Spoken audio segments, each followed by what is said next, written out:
ನಮ್ಮ ಜೀವನದಲ್ಲಿ ನೋಡಿಲ್ಲ ಹೋಗ್ರಿ. ಇದು ನಾವು ಸದನದಲ್ಲಿ ಬಂದು 25 ವರ್ಷ ಆಯ್ತು, ಇಂಥ ಕೆಟ್ಟ ಇದು ನೋಡಿಲ್ಲ ನಾವು. ಮಂತ್ರಿ ಆದ್ರೇನ್ ಏನಾದ್ರೇನ್ರಿ ರೀ, ಈ ದೇಶ ಈ ರಾಜ್ಯದ ಜನ ಬರದಿಂದ ಸಾಯ್ತಾವ್ರೆ, ಕುಡಿಯಕ್ ನೀರಿಲ್ಲ. ಅದ್ರ ಬಗ್ಗೆ ಚರ್ಚೆ ಮಾಡ್ರಿ ಅಂದ್ರೆ ಇಲ್ಲಿ ಎಂತದ ರಾಜೀನಾಮೆ ಮತ್ತೆ ಎಂತದ್ರಿ? ಅವ್ನು ಮಾಡಿದ್ರೆ ಅನುಭವಿಸ್ತಾನೆ, ಜೈಲ್ಗೆ ಹೋಗ್ತಾನೆ. ಮಾಡಿದ್ರೆ ಹೋಗ್ತಾನ್ರಿ ಜೈಲ್ಗೆ. ಕೊಡೋದೇ ತೀರ್ಪ. ಅದೇ ಏನ ಯಾವ ಎಕ್ಸೈಜ್ ಎಲ್ಲ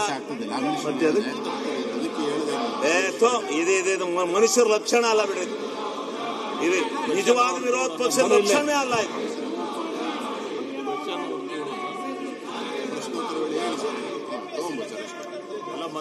ಅದ್ರ ಬಗ್ಗೆ ಮಾತಾಡಲ್ಲ, ಸಿಗಾಕೊಂಡಾರಲ್ಲ, ಮಾಡಿರೋರು ಇವರೇ ಅಲ್ಲ. ಮಾಡ್ತೀರಿ KPSC ಯಾವುದು ಮಾಡಲ್ಲ.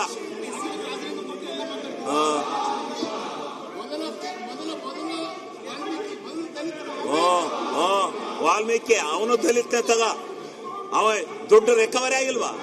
ದುಡ್ಡು ಎಲ್ಲ ಖಾತಿ ಬಂದಿಲ್ವಾ? ಯಾರು ಹೊಡೆದಾರೆ? ಪ್ರೂವ್ ಆಗುತ್ತೆ. ಅವ್ನು ಪ್ರೂವ್ ಆದ್ರೂ ಹೋಗ್ತಾನೆ ಜೈಲಿಗೆ.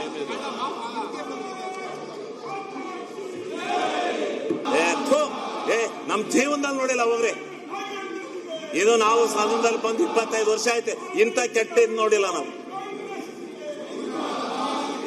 ಮಂತ್ರಿ ಆದ್ರೇನ್ ಏನಾದ್ರೇನ್ರಿ ರೀ, ಈ ದೇಶ ಈ ರಾಜ್ಯದ ಜನ ಬರದಿಂದ ಸಾಯ್ತಾವ್ರೆ, ಕುಡಿಯಕ್ ನೀರಿಲ್ಲ. ಅದ್ರ ಬಗ್ಗೆ ಚರ್ಚೆ ಮಾಡ್ರಿ ಅಂದ್ರೆ ಇಲ್ಲಿ ಎಂತದ ರಾಜೀನಾಮೆ ಮತ್ತೆ ಎಂತದ್ರಿ? ಅವ್ನು ಮಾಡಿದ್ರೆ ಅನುಭವಿಸ್ತಾನೆ, ಜೈಲ್ಗೆ ಹೋಗ್ತಾನೆ. ಮಾಡಿದ್ರೆ ಹೋಗ್ತಾನ್ರಿ ಜೈಲ್ಗೆ. ಕೊಡೋದೇ ತೀರ್ಪ. ಅದೇ ಏನ ಯಾವ ಎಕ್ಸೈಜ್ ಎಲ್ಲ ಇದು ಮನುಷ್ಯರ ಲಕ್ಷಣ ಅಲ್ಲ ಬಿಡ್ರಿ. ಇದು ನಿಜವಾದ ವಿರೋಧ ಪಕ್ಷದ ಲಕ್ಷಣವೇ ಅಲ್ಲ. ಇದು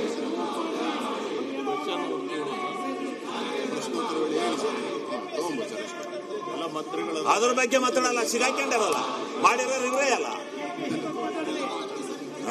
ಮಾಡ್ತೀರಿ KPSC ಯಾವುದು ಮಾಡಲ್ಲ.